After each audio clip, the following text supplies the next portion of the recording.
रोहिणी आहेत, समोर कांबळे मॅडम आहेत, खैरे मॅडम आहेत, मोरे मॅडम आहेत, इकडे पाटील मॅडम आहेत, दुसऱ्या अजून कुलकर्णी मॅडम आहेत. त्यांना पण 2-2 बाळ आहेत. महिलांना खास करून लक्ष द्या. संध्याकाळी 7 वाजता क्लासवरून दोन्ही पोरं आली तर ती जोशी कुलकर्णी किंवा ती पाटील मॅडम काय म्हणते, तिचं अनुशासन बघा काय आहे तिच्या धर्माप्रती.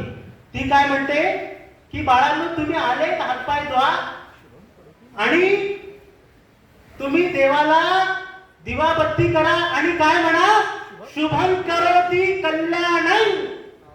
आणि इकडे माझी खैरे जाधव माझी ताई, ती पण भाजी चिरते, तिची पण 2 बाळाचं गोंडस बाळा आलेली आहे.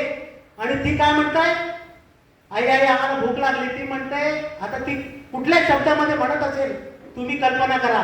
मंचावर भिक्षू संघ आहेत, मला बोलायचं नाहीये.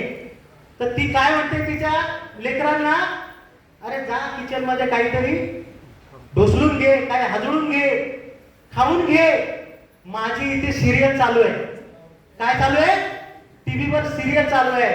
तर माझं असं म्हणणं आहे, ज्या दिवशी ती माता भगिनी ती कंपल्शन करेल की बाळांनो तुम्ही हातपाय धुवा, बाबासाहेबांना आणि भगवान बुद्धांना वंदन करा, त्रिसरण पंचशील म्हणा, त्याशिवाय तुम्हाला भोजन मिळणार नाही.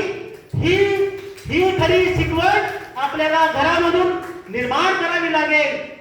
मंच तर भरपूर आहेत, खूप काही समाजामध्ये समाज सेवा करणारे धम्म सांगणारे उपासक आहेत, परंतु आपल्याला घरामध्ये हे ट्रेनिंग सेंटर निर्माण करावं लागेल. याच्यासाठी हा अट्टाहास आहे. मला इथे बोलण्याची संधी दिली, बोलण्यासारखे खूप काही अनुभव होते मला.